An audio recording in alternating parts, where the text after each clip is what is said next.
We're here to have a dialogue and a conversation and learn something, hopefully. And we want you to refrain from the use of foul language or demeaning comments aimed at anyone, and just ask you to respect the timekeeper, who is Aaron, who is a doll, and then also respect the moderation process. My name is Kim Garrell, and I represent All Votes Matter Spokane.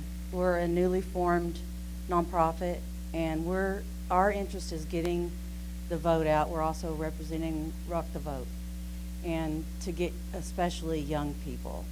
So I need something to tell them that is going to make them vote for you, Lisa. All righty. Who else has something that's important that's on your mind that you'd like Lisa to know about? Yes, sir, in the back. And Tanya's going to try to get there with the microphone, so if you can just hang on till she gets there. Thank you, sir, for your patience. Chuck Kirkering, Spokane.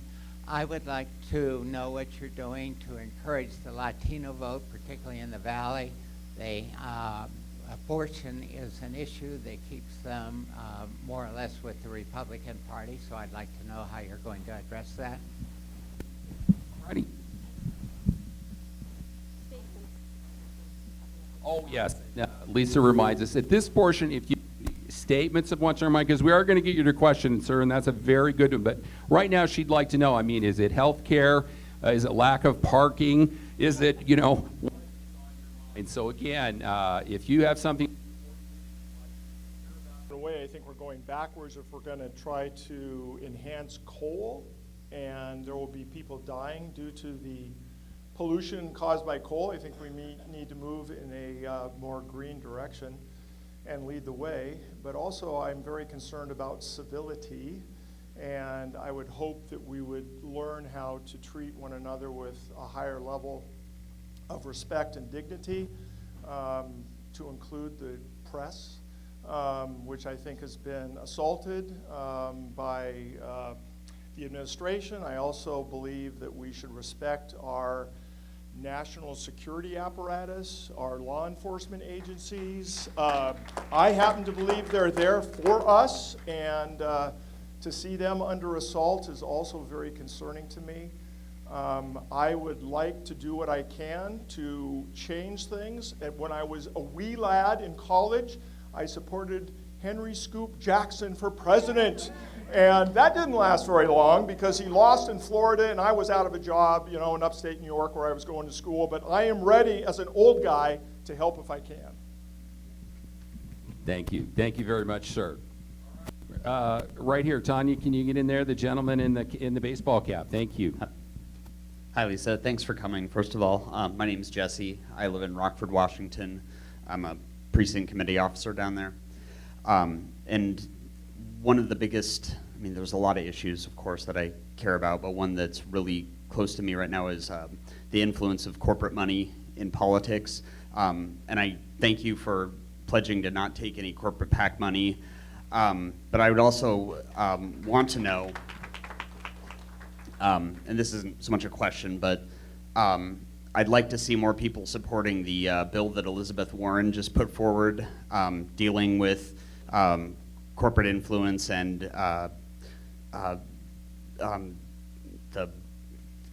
sorry, getting flustered. It's the smoke. Regarding congressmen and how, what kind of financial interest they can have while they're in, and stopping the revolving door once they get out of politics and getting into lobbying, stuff like that. So hope we can count on you for your support on that as well. Well said. And Tanya, I'm going to let you work. If you're close to Tanya, we're going to cover the whole room, I promise. Feel free to raise your hand. We'll get Tanya to you. Thank you very much. And yes, you have an opportunity. You have a congressional candidate sitting right here. Hi, Lisa. Tom Topping. I'm in Millwood. And today, what's really important to me is the possible rolling back of financial regulations. As a retired person, it's really important that my nest egg, I can do something with it and not have to worry about it getting stolen or another complete crash like we had in 2008. Thank you. Thanks very much. And over here, thank you, sir. Two things. My name's Steve, and two things related to the education area. One is the debt that our students are carrying right now, and the type of debt that they're having to go into. I know I had a son, he's down at Wazoo finally, but he was petrified with, you know, the $20,000 or $40,000 he was going to come out of that school in debt and not face the best job paying market that there is out there. Number two is my wife is a teacher at West Valley, and they've been waiting since 2012. This is more of a state issue. Been waiting for 2012 based on the McCleary Act to get a raise. Now each of the districts, and I'm not sure what the game is, but each of the districts is having to negotiate with their administration what particular raise level they'll get. Excuse me. Some have some, and I don't know all the details, but I just think the feds need to stand in there a little bit to make sure that these guys do it, because the GOP of this state has stalled it for as long as they could. Now they're trying to convolute it so that the school districts will be against each other. Again, wonderful opportunity to share your thoughts with our congressional candidate, Lisa Brown. Yes, ma'am, right here. Hi, Lisa. I'm Sherry Johnson. My concern is health care and the fact that my parents have to pay $300 a month out of pocket so she can breathe. And so what I would like to see is universal health care here in the United States, because it's about time that everybody has access to the same health care. And because you are rich, you don't get health care better than anybody else. We need to have the same health care in the United States. Thank you. All righty. And right here, thank you. One of my concerns with education is my daughter goes to Otis Orchards Elementary, and there's not a STEM program there. And it seems unfair to me that some school districts, like North Central, has a great science, technology, engineering, math program. And I don't know about East Valley, that's where we go, but it seems so unfair that some schools have these fantastic programs and other schools are left with almost nothing. Thank you so much, and we have another lady in red. And, you know, if you'd be so kind as to tell us your name and the community you live in, and it helps us just to kind of contextualize your remarks. Thank you. I'm Sally Jeffries, and I live here in Spokane Valley. I'm really concerned about the tax scam. I understand we'll inherit $1.4 trillion added to the deficit. It appears that these tax cuts went to the wealthy and middle class, and as I understand, middle class and lower class will end up inheriting that bill. Thank you.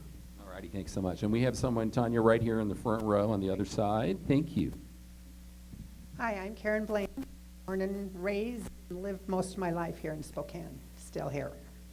I am concerned about health care, but specifically about the movement in the Republican Party to eliminate people who have pre-existing conditions. And I room and see many, many people who have pre-existing conditions. In addition to that, I have a daughter who has significant disabilities, and she met her lifetime cap on her insurance before she graduated high school. She's 42 years old and dependent on Medicaid. The proposed cuts that they're talking about making to Medicaid, Medicare, and Social Security will devastate us, and that is one of my primary concerns for all of the people I see here. All righty. Thank you so much. Yes? My name is Tori Sassong. I'm a single mother, grandmother, veteran, and I live here in Spokane Valley. One of my concerns is the security of our country, the illegal immigration issues. I am concerned about the children involved in all of that. I want to leave a better world for my grandchildren. I am also concerned about veterans' health care issues and Social Security being viewed as a piggy bank for Congress. All right, quite a list. All right, which way are you headed, Tanya? Right, how about right here? Second row, thank you so much. My name is Marilyn Tiaga, and I live in Spokane. I just wanted to say right now, in this moment, one of my greatest concerns is Brett Kavanaugh's nomination hearing on September 6th. And I think that everybody should do what they can to encourage their senators and representatives to help delay that nomination. Thank you.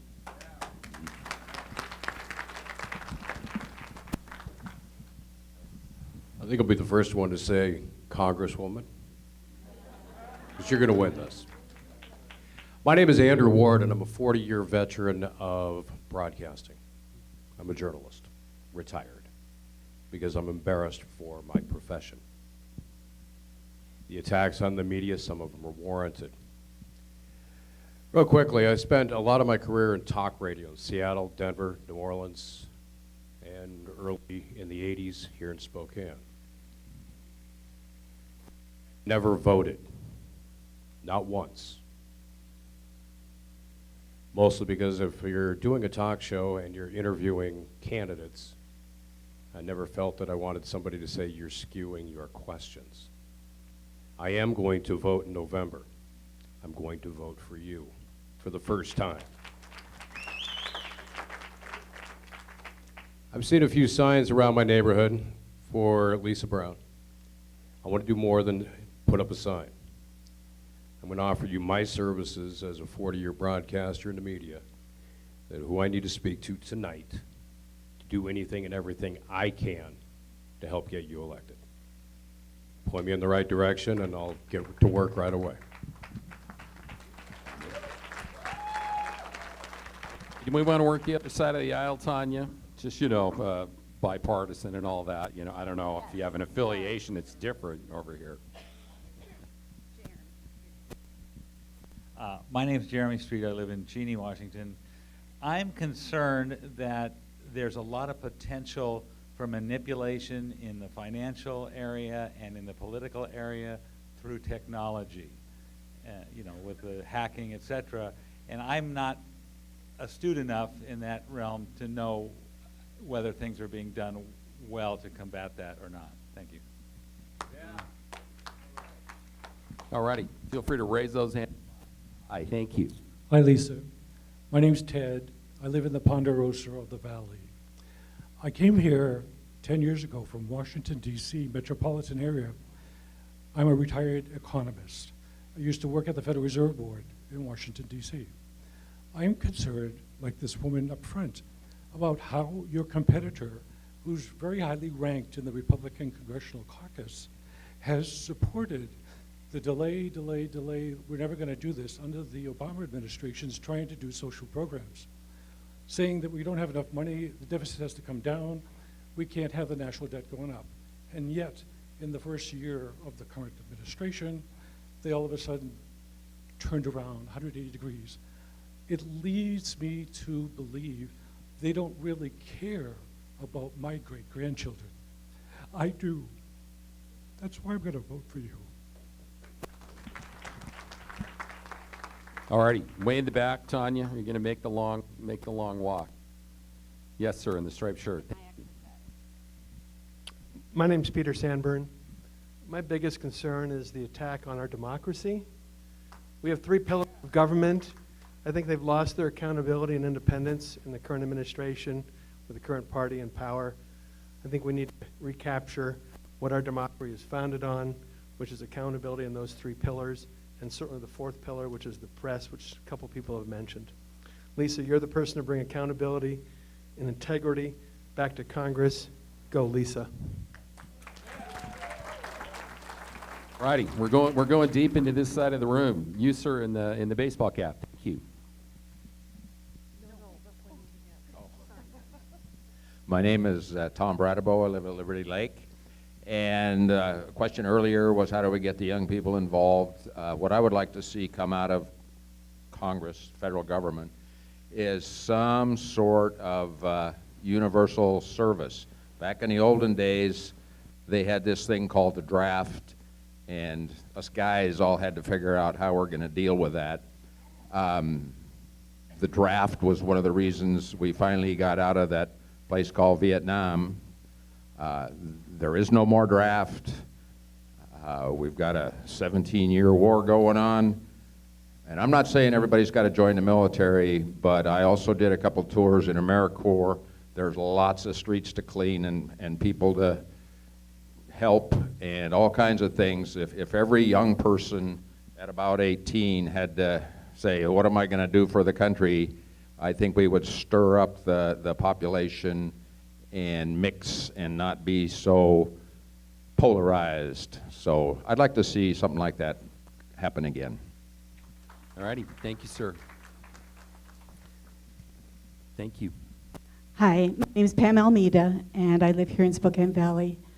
And my concern is for the aging population, healthcare, Social Security, Medicare, but also our society preparing for an aging population, age-friendly cities, age-friendly government, age-friendly community. We're lacking that, and no one is talking about it, and it's time to talk about it. Thank you very much. Yeah, raise your hands high. Again, we've just got a few minutes left. Hi, my name's Debbie Rainey. I live on the lower South Hill. Now, I have a situation where my daughter had lost her kids. For all you grandparents, listen up. You do not get grandparent rights to see your grandchildren. I haven't been able to see mine for close to 2 years.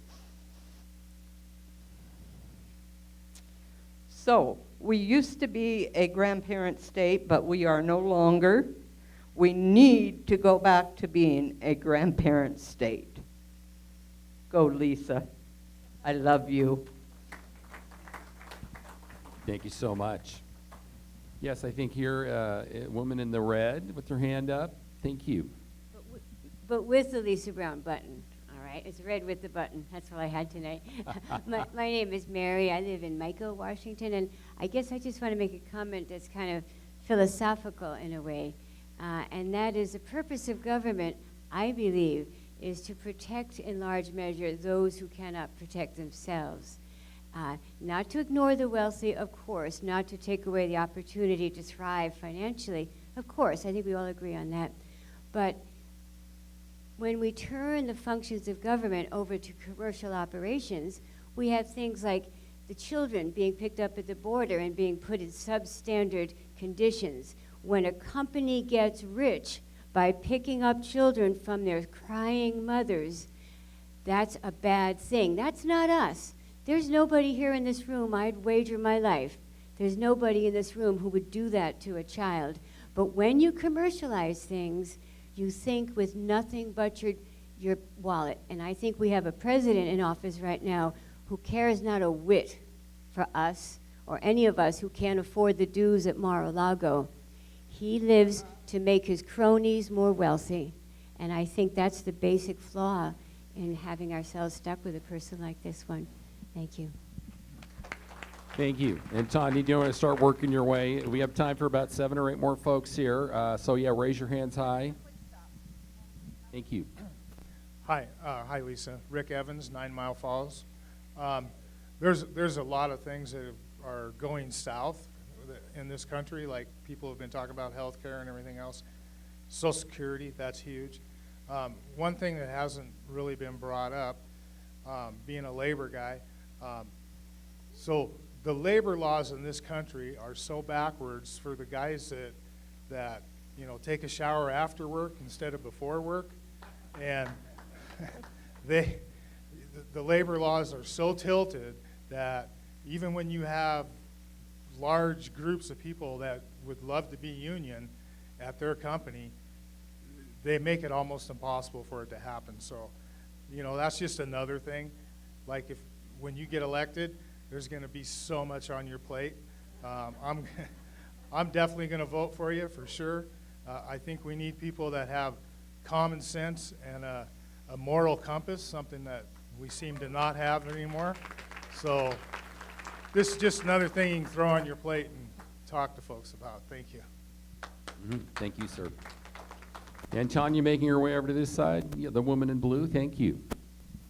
Hi, my name's Aileen Taylor, and I'm a resident of the Valley. And my biggest concern right now is the Russian interference in our election process. I want you to win, and I want to be sure that my vote's going to count. And I know you can't do anything about that until you get elected. But in the meantime, how can we be sure this November it's going to go the way we want it, the way we're voting? How can we confirm that there's no meddling? Thank you so much. And then you want to come up this way? Yeah. Yes, sir. In the cab. I want to thank you for quality of put on television, the civility that you bring into our homes with this. We have your signs up on our fence, and I was because my husband's a veteran. I'm not doing this right. But because he's a veteran, we put up your veteran sign. We live on the West Plains, and we were lone out there for quite a while, and it was kind of scary. We had, in this burning time, cigarettes thrown and all that kind of stuff. But I see as our neighborhood goes down the street, there are Lisa Brown signs up, and I think it's from the courage you give people by not having ugly, mean, uncivil ads. So thank you. All right. Yes, who else? Right here. Thank you. My name is Ron Myers from Spokane, and I have many issues that I like to talk about, but the two or three that stick out at the top are, first, Trump is be the biggest danger of the universe at this particular point. Anything we can do to the laws to change to make it harder for a crook like that to get in there would be good to pass. And then another thing is Social Security. Very few people look into it, the detail they should, and a lot of falsehoods floating around about saving Social Security while at the same time trying to kill it. So I hope everyone keeps a sharp eye out for that. That's it. All righty. Your way down the hallway there. We have time for about 4 or 5 more folks. So yeah, now is your opportunity. Thank you so much. Good afternoon. My name is Leon Equaltail. I live in Valley here. I have so many, I'm retired, just recently retired, and I understand what the seniors are going through. I mean, I got good health care. I'm retired out of the federal, out of the federal system. So my prescriptions are almost covered 100%. But I recently begin to understand what the seniors go through that don't have good health care, and especially the veterans. It's really a financial burden for seniors on health that don't have good health care. The Congressional people, they really don't understand what health care is, because good health care is, because they retire. They retire with about over $150,000 and full health care. So they don't understand when they have to go without. So that is my greatest concerns. And also, being a senior and sitting and watching the news, paying attention to the national events. It's really a scary situation in the congressional areas. And well, it says please stop over there. So, but it's really something that should be addressed. Thank you. And right here.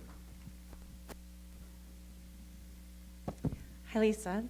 I'm Mercy Aguilar. And I want to thank you for your courage to run for Congress. You have shared your thoughts on saving affordable health care, for supporting female reproductive health, climate and clean water issues, equal rights and pay for women. It's very disturbing to me that your opponent, who is obviously very scared, is trying to slander you through this and saying it's all about, you and pedophiles and all this stuff. But we all know that you stand for women and equality and equal pay. And for that, you get my vote. All righty, the gentleman in blue right behind you. Just turn around, Tanya. There you go. Thank you. I'm Dan Burt. I'm from the South Hill, and one of my big concerns is that democracy is under attack worldwide, not just in the United States. And Mr. Putin is not our friend. All right. One more. Okay, make it count, sir. Thank you. Gary Lombacher, former science educator from 35 years ago, who thought he did a good job at the time, but now is kind of embarrassed by what I see out there. So that education in science needs to change. But the concern I have is the face of the Democratic Party. And I think our leadership, Nancy Pelosi and Chuck Schumer, are really lightning rods. And I would like to see articulate statesmen in those positions. All righty. Thank you, sir. And thank you for your comments. I know we're all friends here, but it takes a lot just to stand up and say what's on your mind. And I really appreciate you taking advantage of that valuable opportunity. Okay, we're going to hear directly from Lisa Brown, and then we're going to actually get into the questions, where there was quite a stack covering almost as many topics as you just brought up now. Lisa, take it away. Thanks, Steve. I'm running because I feel that we need change in our nation's capital, and that after 14 years, Eastern Washington deserves an independent advocate for Eastern Washington's interests. And so I know we have a lot of friends here, and we probably have some folks here who are not on the same page. So you don't have to clap with everything you agree to. Let me tell you a little what I'm doing this. So what I'd like to do is spend about a little time telling you a little bit about me so you understand the values and priorities that I'm going to bring forward in Congress. And then let's talk a little bit about the contrast between me and Representative McMorris-Rodgers and why I think we need a change, addressing some of the issues that you have brought up, and then we'll go to your questions. So a few things that I think it would be useful for you to know about me. And let me just say thank you to the press that's here. I really appreciate that. I appreciate the role that the press plays in our society. And I appreciate those who help set this venue up this evening, except for the sound guy. Just kidding. So the first thing you need to know about me is that I grew up in a rural area in a farming community. And so that has shaped who I am. I took public speaking at 4-H. We were a family that went fishing and camping, and my dad went hunting. And one of the things that really bothers me about the current political side that we're experiencing is this polarization of rural and urban. I feel that's so unfair to divide us from city to countryside, because especially here in Eastern Washington, we appreciate whether you live in the city, you are no more than one generation away from the country. And so we deserve to not have that polarization in our society. Second, I grew up as a first-generation college student. I had the opportunity, although I came from a family with not a lot of means, with many children, to go to the university because in those days, federal Pell Grants actually covered the cost of tuition. And I believe the federal government should be doing that kind of investment in our future so that the young people here today could have the opportunity to do the same thing I did without them coming out of it with so much debt.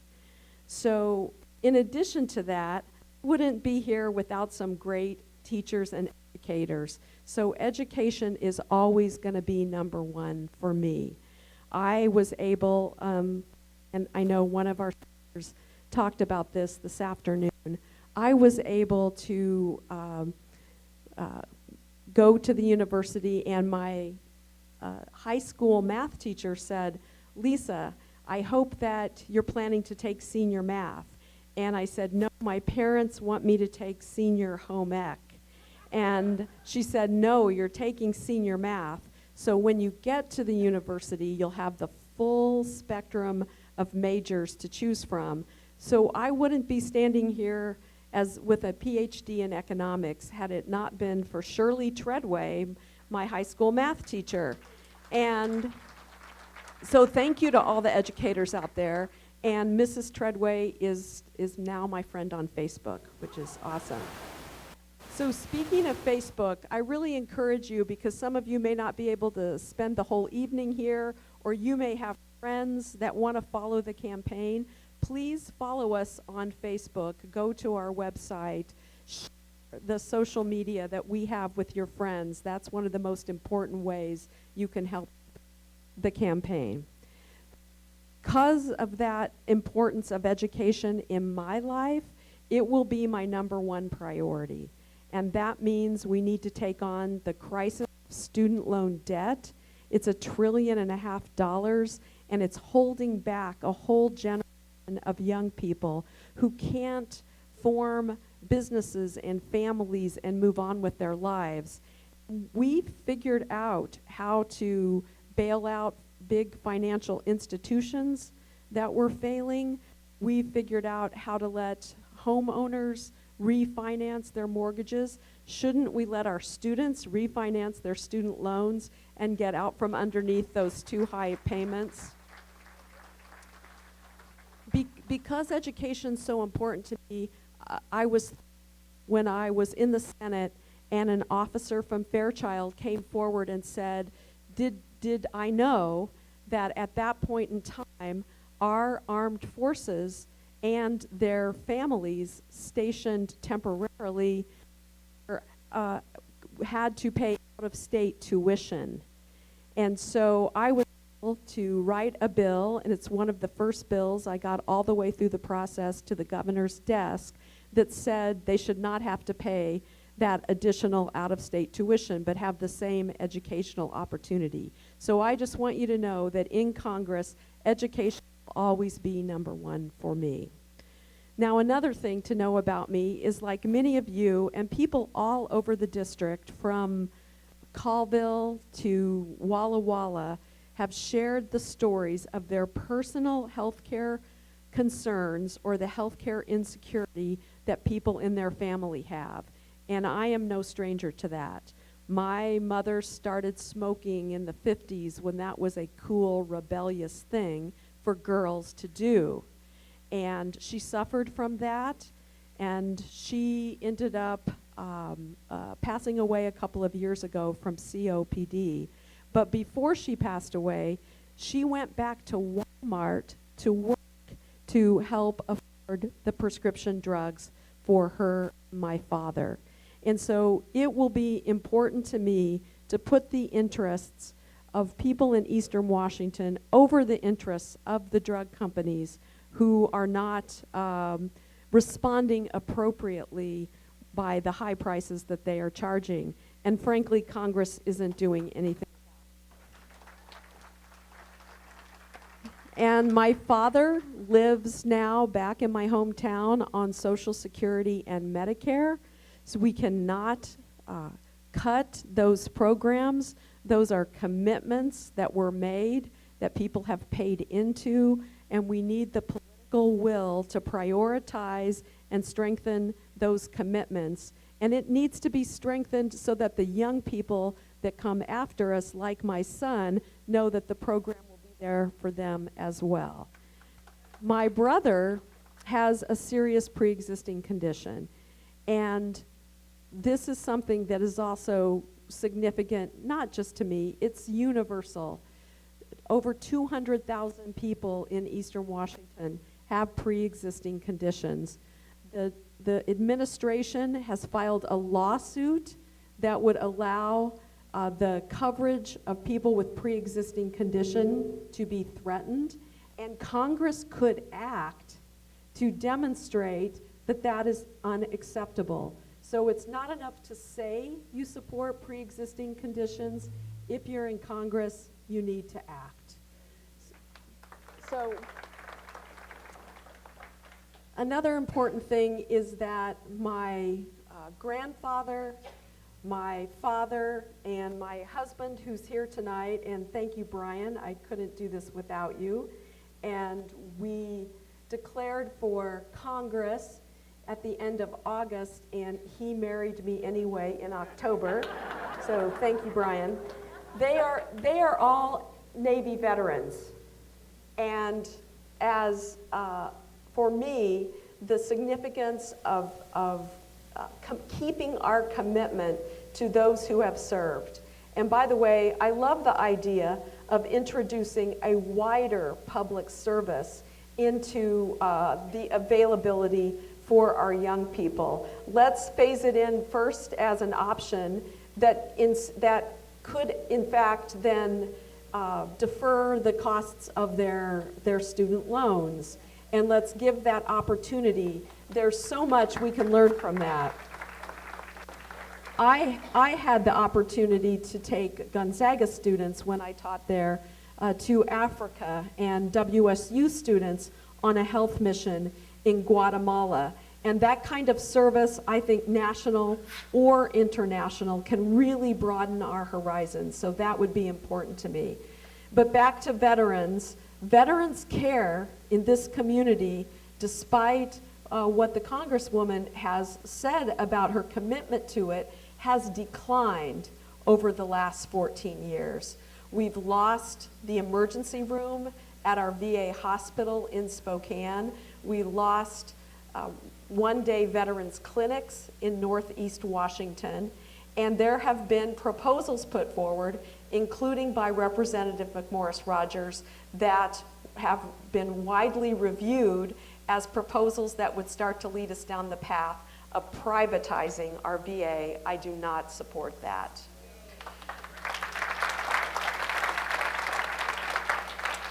So that's a little bit about me and helps explain some of the commitments and values and priorities I'll take to Congress. One more, and it seems particularly important in this current political environment. My family does not agree with each other politically. Imagine that. My father is a conservative Catholic Republican. My grandfather was a labor union straight ticket, because you could do that in Illinois, straight ticket Democrat. My mother was the kind of person who would say, I don't vote for the party, I vote for the person. And she evaluated who she felt best represented the things she cared about most at the time. And my son, who's a musician here in Spokane, is none of the above. So that's not unusual. We all have differences of political opinion, significant ones, in our families, in our churches, in our workplaces, in our neighborhoods, and yet we don't let that stop us from helping our neighbors when they are in need. And we shouldn't let it stop us from moving our country forward, as is currently happening in Congress, which is completely broken down along these partisan lines and playing the blame game all the time instead of getting things done for us. So that, for me, is a real motivation for why I am running to represent you in Congress. Now let's talk a little bit about the contrast. I'll mention 2 or 3 issues, and then we'll turn back to your questions, but there could be 10 or 20 that we could discuss tonight, and maybe some of those will come up in your questions as well. First of all, because of the way Congress has become so dysfunctional with dark money, paying for ads, you don't even know where the money's coming from, flooding into our system without transparency, with a lack of confidence in our election system, I believe the first order of business in January, when there is a new majority in Congress, should be a reform agenda. We need a reform agenda. We need campaign finance reform.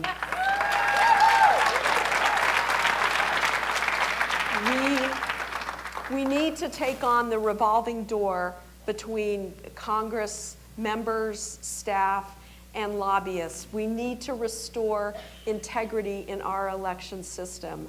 When I served at the state level, I learned a lot, and I learned to work with people, and I also learned that the rules matter.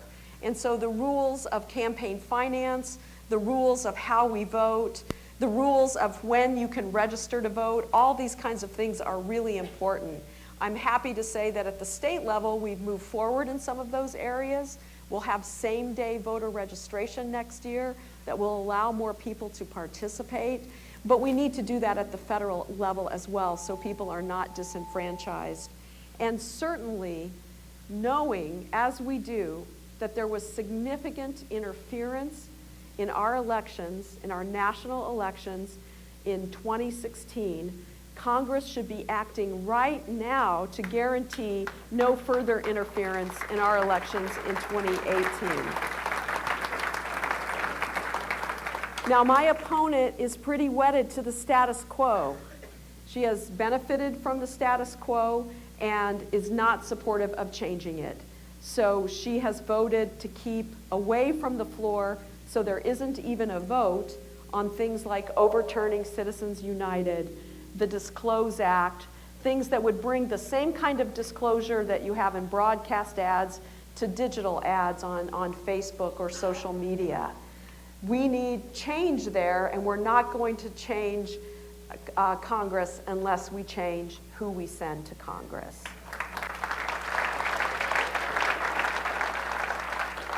She's taken over $7 million in special interest funding in her 14 years in Congress. I'm not taking corporate PAC funding, and I have thousands of supporters, and many of them are in this room. Thank you so much. But they're all over the district, and they're in every county in the state of Washington, and that shows the breadth of the grassroots support for a change in the leadership of Congress. So that's one issue we need reform.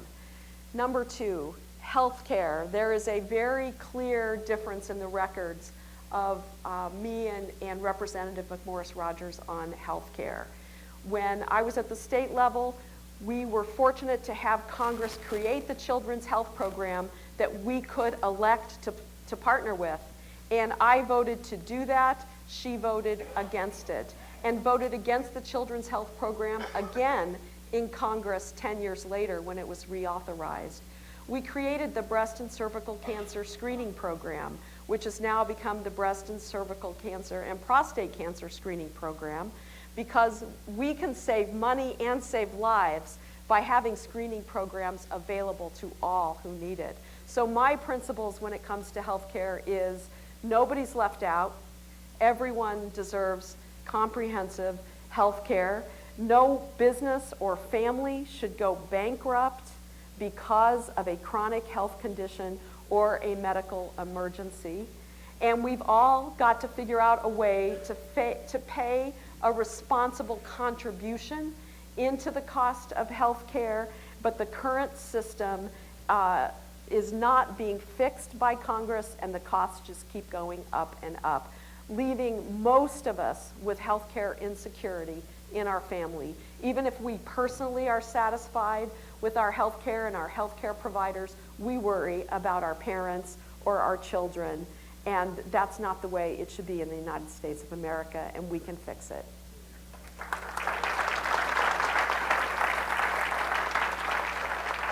finally, I am an economist, which means I have this sometimes frustrating tendency to say on the one hand and on the other hand.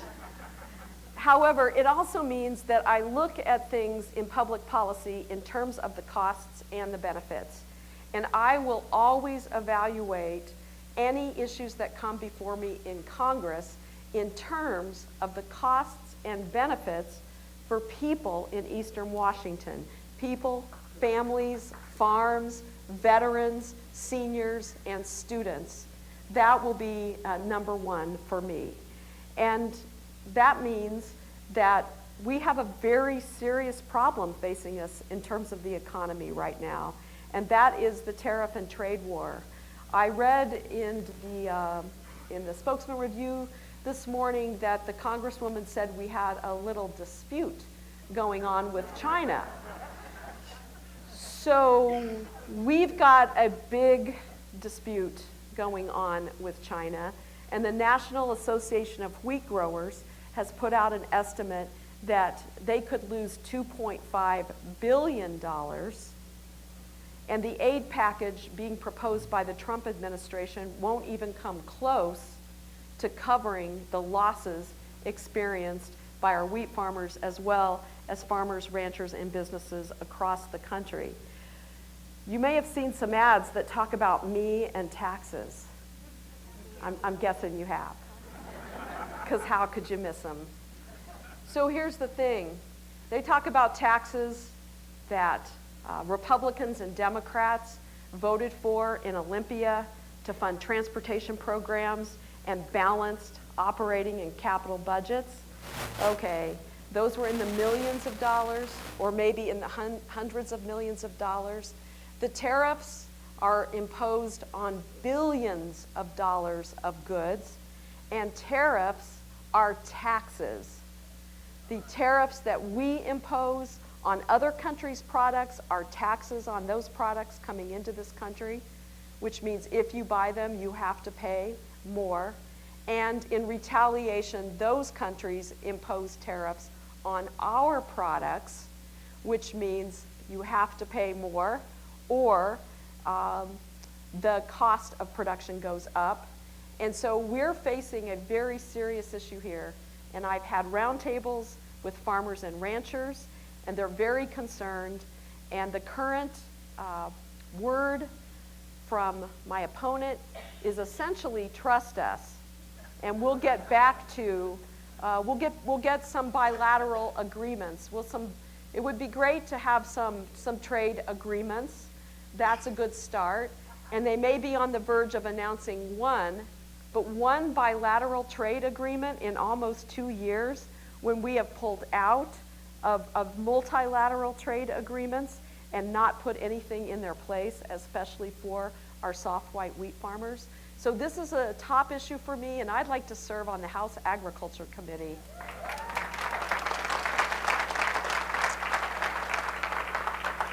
So I want to make sure we have time for some of your questions. So just one more thing. Let me tell you about what I think the philosophy of the economy is that the current administration has, and that my opponent spends a lot of time talking about, and my philosophy of how to grow the economy. Their philosophy is a big tax cut with most of the benefits going to the wealthy that's supposed to trickle down to the rest of us. Most of the benefits go to Wall Street, not Main Street. Most of the benefits go to the wealthy, not supporting the middle class. And when they have to tell you that you're better off, maybe you're not really better off. My economic philosophy is really straightforward. You get the most benefit by investing in your talent, your young people, in your human capital, in your labor force. That's what really grows the economy. It not only grows the economy, but it grows the opportunity and the prospects for individual families and communities and our country. Our country can lead the way if we lead the way in education and science and research, we can lead the way. And that will be the philosophy that I'll work for in Congress. So let's go back to some questions, and I thank you so much for being here this evening.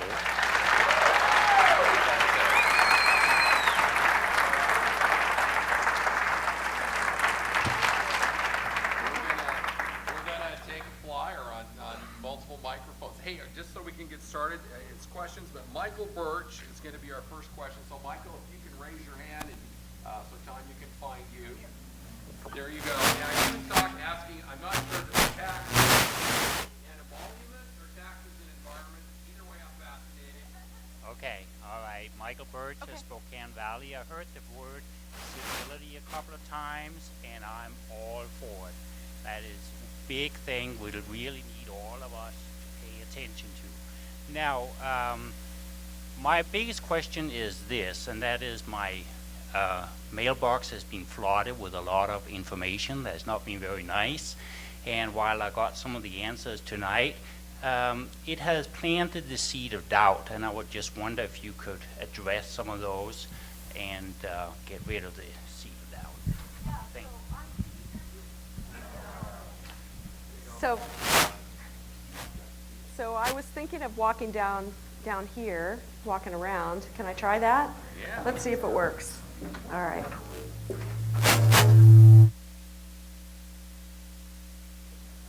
So I don't know if you can hear me or not. How's this? Am I getting closer? Okay. This could be the magic spot right here. How's that?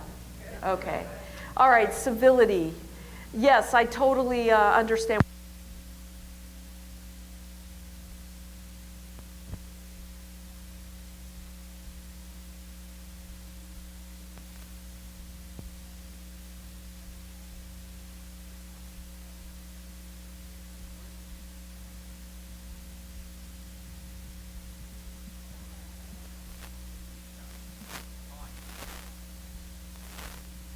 All right, one more time. This could be it. This could be it if I don't move. I'm just going to have to look at you all for the whole rest of the evening, which is great and lovely. So thank you. Civility is really important, and I think the level of the personal attacks and the level of really preposterousness of the ads shows a certain amount of desperation and how low people will go to try to win an election. And civility, to me, that you should definitely be able to show a contrast in terms of how you would issue, how you would vote on an issue, but it shouldn't mean that you engage in personal attacks. I am sure my opponent is sincere in her desire to serve the public. Very different ideas about how to do that, and frankly, I think after 14 years, she's had a shot, and it's time to give somebody else a chance. But I don't believe we should be engaging in the name-calling and personal attacks. When Tom Foley was the congressman representing this district, he was renowned for finding ways to work with people, Democrats and Republicans, to get the job done. They crafted a farm bill that was Democrats and Republicans working with Bob Dole in the Senate. And sadly, the farm bill that just passed in the House of Representatives was with just votes on one side of the aisle. I think we can do better. Thank you for your question.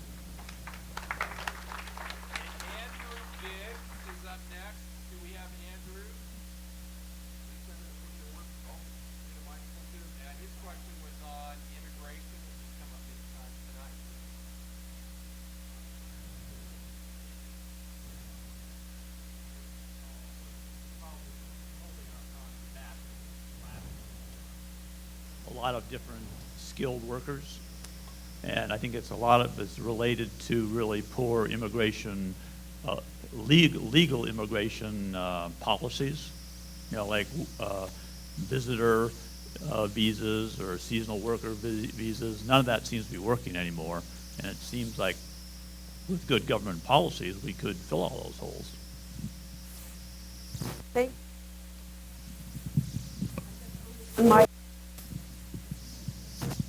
So you'll have to leave, Tanya, so my mic works.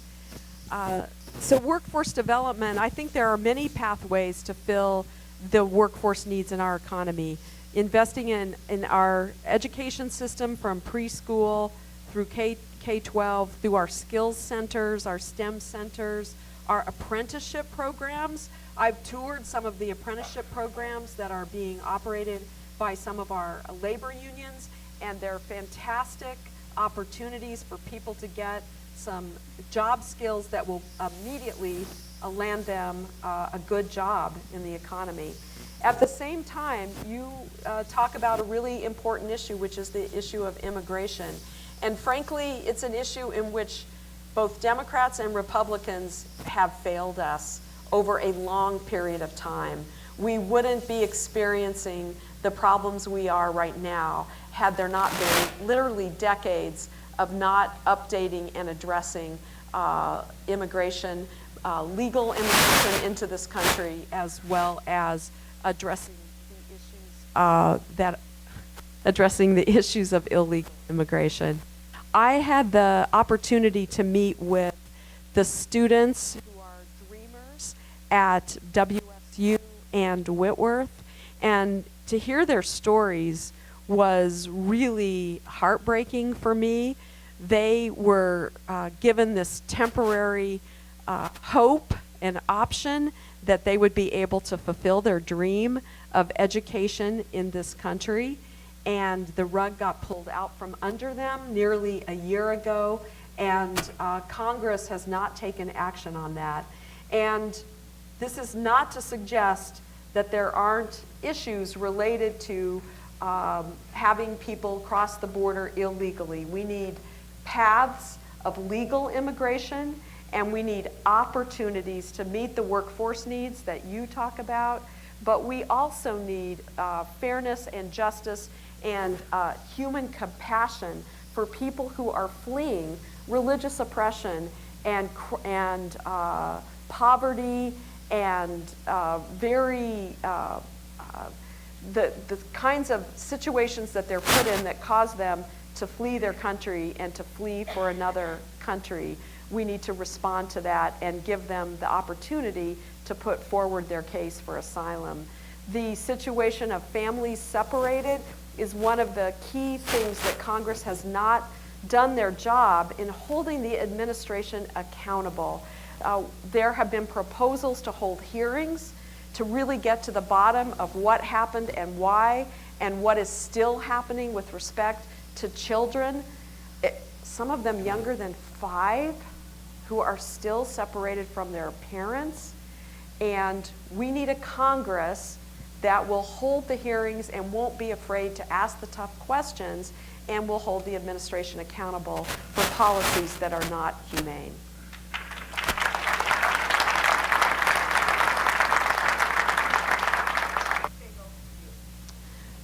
Well, it's really important that when you're in Congress, you work with others to get the job done. And you don't have to be in a leadership role to do that. And frankly, if you're in a leadership role, mostly delivering the party's talking points and helping the party achieve its agenda, then the things in your district start to go aside. So that's why I believe that the experiences that I gained in the legislature will be very valuable in Congress. I'll give you an example. Some of you may remember former Senator Bob McCaslin, the father of the current legislator. He was a senator in the Valley, a Republican. He and I didn't agree on a lot of issues, but when I was the chair of the Senate Ways and Means Committee and we had a budget to write, I talked with him about what mattered to him, and we worked together on investments in the Centennial Trail at Marabou Point, right here in the Valley. And when we did things like create that parts of that trail, which I actually think Tom Foley had a hand in the early parts of that trail with federal funding, or historic county courthouses in Dayton, or water projects in Odessa, or the Fox Theater in Spokane, or the YMCA, YWCA, or we helped out with social service programs like Sally's House, the Salvation Army, or the Northwest Autism Center, or the Kids at Crosswalk, and we could go on, because I had the opportunity to work on issues like that for nearly 20 years, things that people brought to me. The Eastern Washington Veterans Cemetery, the Veterans Home in Spokane and Walla Walla, those kinds of things. Did we get them done because we were leaders, or did we get them done because we came to the table not as liberals and conservatives, not as Democrats and Republicans, but as people who care about our community and knew that if we could forge an agreement, we could take our state forward, and we need people in Congress that want to take our country forward, solve these problems like the high cost of health care, not just blame the other side for them not getting solved.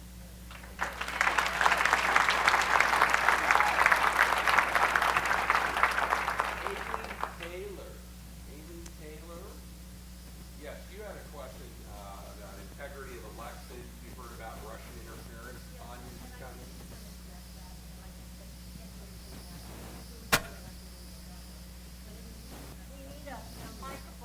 In the meantime, until you get elected in November, how can we have confidence in this midterm that's coming up? Well, I don't have enough information to give you the full lay of the land for the current potential for interference in the system, and I don't have a lot of confidence that Congress will take any action before November elections.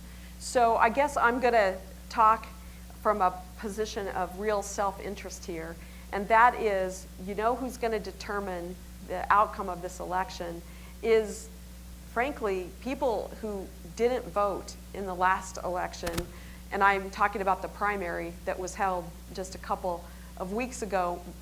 There's so much room to grow the turnout of voters in Eastern Washington. And I do have confidence in our elected officials, our local elected officials in Eastern Washington, that they're going to do their best to try to make sure that the ballots are turned in and counted in a fair way. But it's going to be up to you to make sure that more people actually register to vote, and they can do that online by October 8th.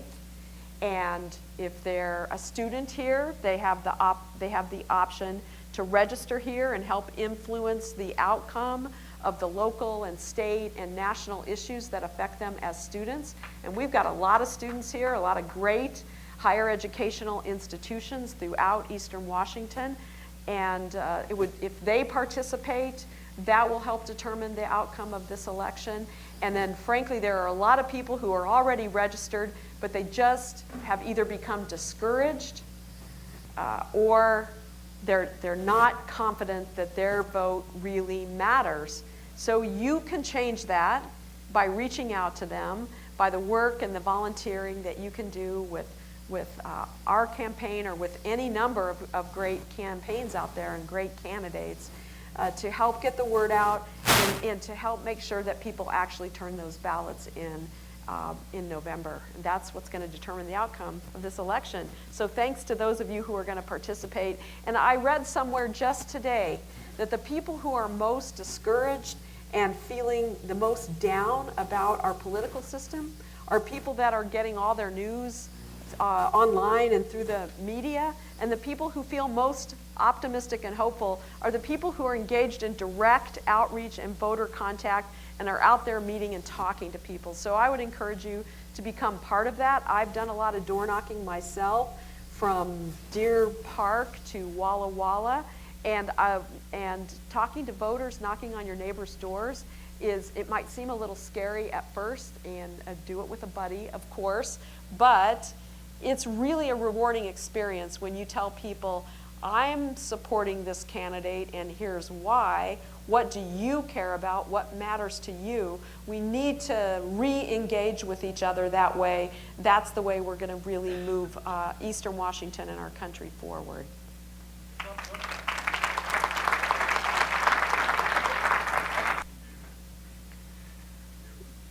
It's essentially a choice we make to prioritize keeping our commitment to Social Security and shoring up the Social Security Trust Fund. But also, as the economy grows, as workers become more productive, they make payments into Social Security. And so again, it comes back to investing in our future. And we invest in our future by investing in our educational system, in our young people. And again, it has to start from preschool through graduate school and apprenticeship programs and training opportunities.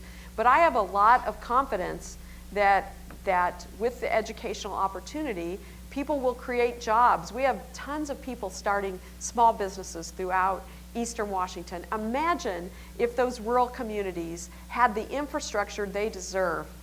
Imagine if they had not been neglected in terms of high-speed internet, and if they had the roads and bridges and transportation system and the technological infrastructure that we have in some parts of Eastern Washington, but not in all parts of Eastern Washington.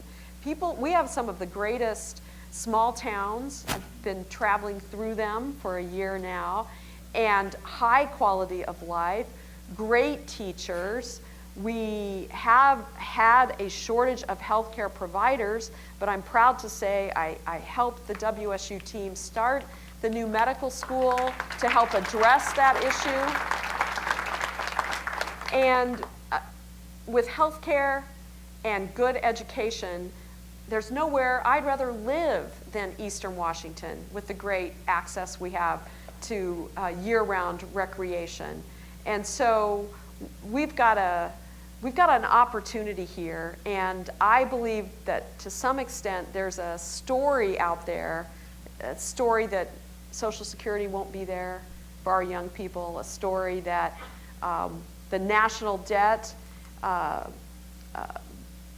has become very large, especially with a vote that was taken on the tax bill. But think about it. They do a fiscally irresponsible vote on a tax bill with a lot of benefits going to those who didn't need it, and then say, oh, now we've got to tighten our belt, and now we've got to talk about cuts to Social Security and to Medicare, and even in the Farm Bill to our food and nutrition assistance, and work requirements for food and nutrition assistance, when in Northeast Washington we have some of the highest unemployment rates still in the state of Washington. So that's not the answer. We shouldn't let that story take us down the road of privatizing the VA or cutting back on the Postal Service. These are important public services that, when we appropriately fund, guarantee that you have a high quality of life, whether you live in the city or the country or the valley or the hill. And that's what Eastern Washington is all about. I hope I have the opportunity to represent you and to take these ideas, these challenges and opportunities to the Washington, D.C. Folks, rather than delivering the Washington, D.C. talking points back here.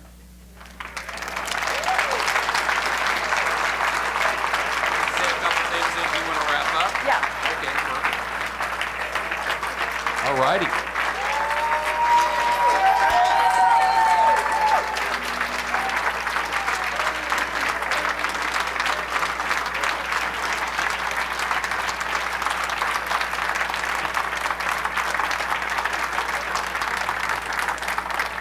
Well, I want to thank you all so much for being a great part of Democracy in Action. If you're wanting to know ideas about how you can further democracy and elect Lisa Brown, it's called Talk to Your Neighbors. Make sure your kids are registered to vote. Make sure you're registered to vote.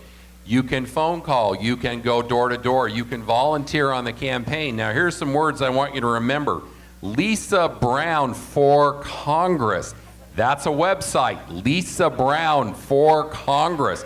If you go there, they will find a job for you. And this is, folks, this is not a time to stand on the sidelines.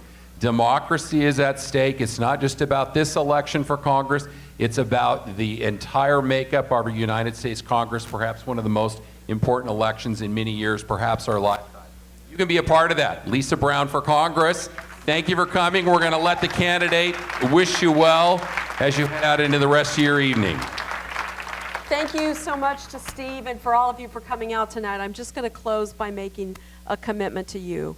If you elect me as your member of Congress, number one, I will pledge, as they all do, but I will pledge to you and to them to uphold the laws and Constitution of the United States of America. Number one. Number two, it will always be Eastern Washington first. Eastern Washington students, veterans, seniors, families, and businesses will be first in my decision-making in Congress.